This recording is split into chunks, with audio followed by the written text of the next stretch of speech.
We've got lots to talk about today, so get in here. This is Jack with Cosmic Road. I talk about UFOs and the paranormal. Please like and subscribe and let me know what you think in the comments below. Yeah, what we're looking at right now are orbs captured on camera by Jeff Woolwine. He's this amazing guy. I interviewed him on the channel a couple months ago, so definitely go check out that interview.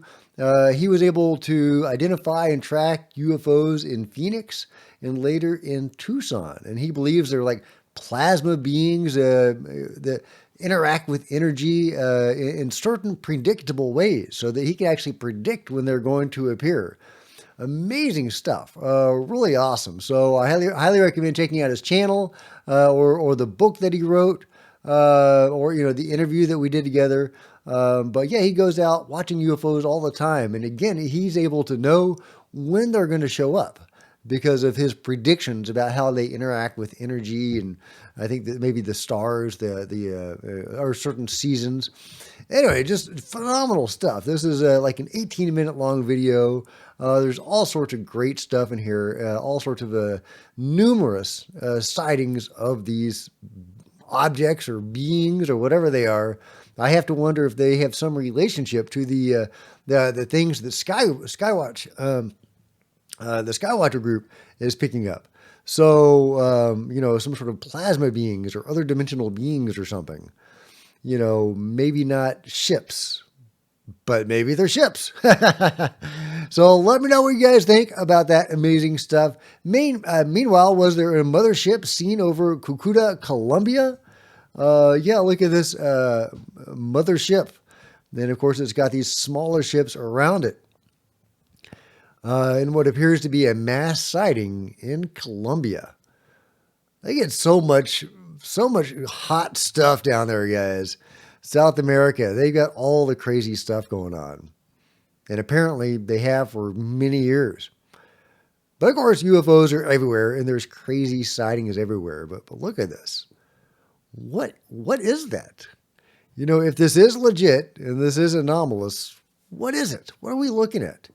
Again, are we looking at beings, plasma beings, or other dimensional beings? Are these structured craft with some sort of field activated around it? What are these things? And what are they doing hanging out over a major city? This is just really, really amazing. Multiple, a mass sighting event of this, whatever the heck it was. I haven't seen this debunked anywhere as drones or anything. But hey, if you have, let me know in the comments below. But yeah, a really cool sighting, So maybe we'll get some further insight on that. Speaking of other dimensional beings, Anna Polina Luna has some really interesting things in this clip. I'm probably not going to play the whole thing. It's about 3 minutes long, but she does go into some interesting places. Saw some interesting stuff. And so what I'll tell you is that footage, the fact that it was dead drop to Burleson, I'm certain that there's more of where that comes from, and we are going to push for the declassification of stuff that we've seen because I think the American people deserve to see it. But I think, you're never going to have the U.S. government admit or try to explain something if it's also somewhat not specifically pertaining to national defense. So if it's not tech that we've made, not involving a foreign government, I think that you're going to see a direct statement from that. What's interesting, and I kind of went into this with Joe Rogan, is when we were talking to some of the witnesses, they don't call them extraterrestrial. They call them interdimensional. There's also this aspect of these things defying physics as we know it. And then you look into texts that were removed from the Bible, like the Book of Enoch, that actually specifically address technologies, if you will, that were given to mankind or of entities not of human origin, non-human intelligence. So these are all things to consider when addressing the topic. But based on what I've seen, not speculating, based on the evidence that I've seen, there's something out there. And based on what I'm saying is it's not. I think that it's along the lines of that video that you just saw. Have they shown you? Okay, so I have to be careful because I could get in trouble if I divulge what I've been shown in a skiff. So what I can tell you is I'm just telling you as me not specifically addressing skiff stuff that they're real. Okay, they're real. She can't talk about what she saw in the skiff. Rule number 1 of Fight Club: don't talk about Fight Club. Well, obviously we know they're skiffs, so but they can't talk about what they saw there directly. But talking around it, talking around the edges of what she can say, she talks about interdimensional beings. I don't know if there's a difference between other dimensional or extra dimensional and interdimensional. It'll be really interesting if we come to that place in our conversation. Hey, maybe we will. But there you go, Anna Polina Luna talking about what she learned in a skiff, goes into interdimensional beings and technology that was gifted to humanity by these beings. What technology? Are we talking, the Ark of the Covenant? She talks about the Bible. Is that what she's talking about? Or is she talking about something potentially older? Atlantis, that kind of thing. Of course, which is also talked about in the Bible, the end of Atlantis, the flood. So I would love to know what the truth of all of that is. And of course, that information is, coming from the sources they have available in skiffs. How accurate are those sources? I'm sure there's a lot of conflicting information that goes around and even disinformation. Jeremy Corbell called it passage material. They get circulated around in those circles. So, who knows if what she heard is right, but it's really intriguing. It's really, really intriguing. All right, moving on to really cool news. Dr. Beatrice Villarroel's research into the UFOs, the network of UFOs around the planet, is getting mainstream, traction. That is awesome because she is a real astronomer and she was able to get this real scientific paper, published in a peer-reviewed journal. This is peer-reviewed information. It is now gaining mainstream attention. This is huge, guys. This is really huge. Here, I'm not going to play the whole clip again because this is 5 minutes long, but here's NBC, covering Dr. Beatrice Villarroel's findings. There are 2 papers that are out right now that just cut through all of the noise by going back in time and taking a look at sky survey plates from the 40s, the 1940s and 1950s. Basically, these are pictures of our night sky and all the stars night after night before humans ever sent anything into space. This is pre-Sputnik, pre-Apollo, like nothing metallic, nothing reflective should have been orbiting planet Earth, right? Well, guess what? There were lights in the sky that they still can't explain. They call these transient. Sometimes they were there, sometimes they weren't. Take a look at this right here. So this is the night sky, September 1952. September 1952 on the 14th, a little bit later. July 1952. All of these 3, they look the same, except for right here. What the heck is that? What is this little blob of lights? It wasn't there, and then it was. This is where things get weirder. These papers found that they were most likely to be seen, thousands of these, most likely to be seen when nukes were being tested here on Earth and when lots of people reported seeing UFOs. Again, this is before we ever launched a single satellite. Yeah, so I love it. Mainstream news talking about a peer-reviewed paper or papers on historical UFOs, which obviously, pertains to what's going on in the skies today. These things are still here and still interacting or interested in our nuclear weapons and material. So this is huge, guys. I mean, it's really hard to undersell the importance of mainstream news talking about UFOs, talking about peer-reviewed information on UFOs. Could this be something that propels the conversation forward among normies? It really could. It has the benefit of being something historical, which, it's not present in our skies. They don't have to deal with it right now, normie thinking, right? But they can look at this past data, so they think, and say, oh, well, maybe there was something going on back then, right? I don't have to, process it right now. It's not going to give me, it's not going to freak me out because it's not here right now. again, so they think. But they can look back at this past data and say, hey, maybe there was something back then. And hey, maybe if there was something back then, maybe there is something going on now. And, my buddy over there that likes UFOs, maybe he's not as crazy as I thought he was. So this could be really significant. We'll see where this goes. But I love that this is happening right when 3i Atlas is galvanizing public attention in a much, a very similar way. It's safely outside of the Earth. It's, far away. It's over there by the sun. It's not anything that we have to deal with here and now, but it certainly is interesting and possibly anomalous. Meanwhile, big news from Ross Coulthart. There is going to be a new David Grusch interview. Two questions there. Let me deal with the David Grusch one first.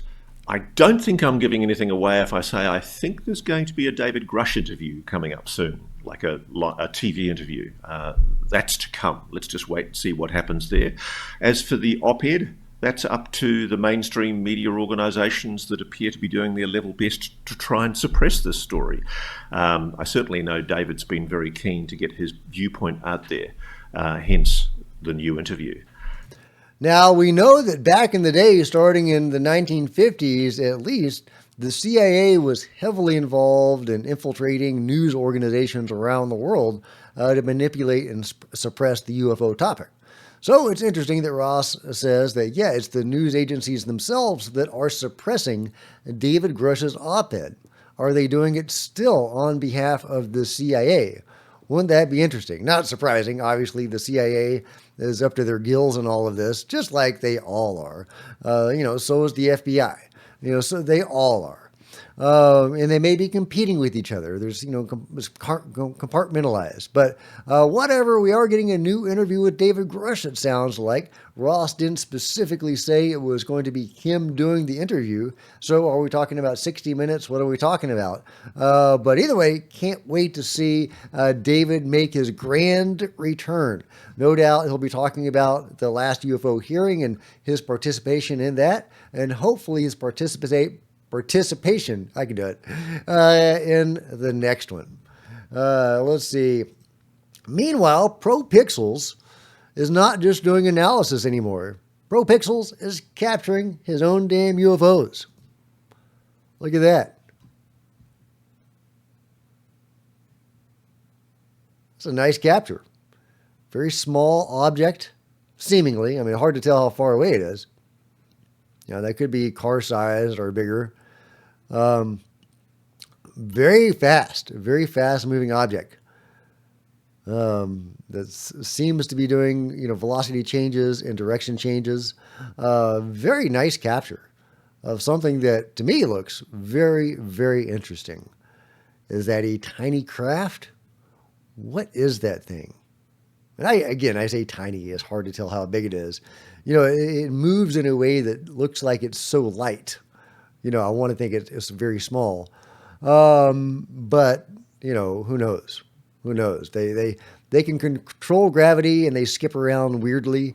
So just because it looks like it's something light and moving around doesn't mean that's what's going on. But it does look like it's not a very large UFO. Very interesting. Oh, yeah, and I thought this was interesting. A severe drought in Spain has revealed one of Europe's most astonishing archaeological treasures, a 7,000-year-old megalithic monument, now confirmed to be older than both the pyramids of Egypt and Stonehenge. And some of you will have heard of this thing, the dolmen of Guadalperal, prehistoric stone circle. It's been submerged because of a dam. Every now and then it will come out and be visible when the water recedes. This big dolmen with these standing stones that's 7,000 years old, older than the pyramids and Stonehenge, obviously younger than Göbekli Tepe. But you can see that, between Göbekli Tepe and the creation of Stonehenge and the pyramids, there were still people doing megalithic construction in this standing stone, dolmen culture that seems like it's probably connected to all of that. So there is a continuation of culture of some sort. or at least of this knowledge and learning and culture, because they're doing some of the same things. But yeah, a really interesting artifact, or archaeological site rather, that I had never heard about. Was that culture connected to Atlantis? What was going on there?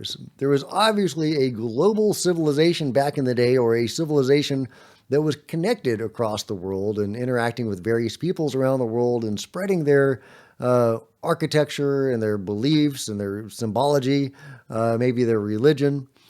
Something interesting was going on back then.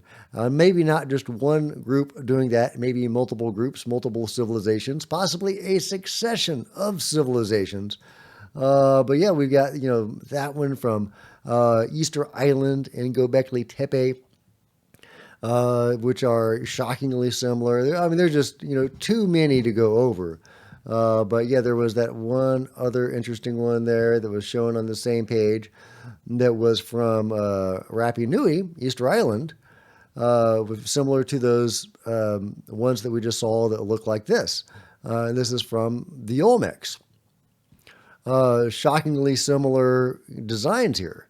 And you can even see what might be kind of an alien face there, which is an interesting add-on. But yeah, they were even showing, that depiction on Easter Island. So we have multiple of this particular, depiction going on here of a guy in some sort of machinery with possibly a serpent coiled behind him, or alternatively, that's a way to represent some sort of machinery, or even Kundalini energy, since it's going along his spine. So anyway, something really interesting was going on back in the day, and it may be connected to those dolmens in Spain. Last but not least, don't try this at home. Let me know what you think about this brave, insane gentleman and this very tolerant lion, and everything else we talked about in the comments below. Like and subscribe. Hit the bell to be notified of future videos. You don't want to miss a thing. Join me on social media. There's Facebook and Twitter links below. Love to see you guys there. If you want to support the channel, buy a t-shirt in the merch store or become a channel member. Channel members are rock stars, and I really do appreciate you guys' support. Thank you. Meanwhile, there's plenty of other videos on the channel, and I'll see you next time. This is Jack with Cosmic Road, signing out.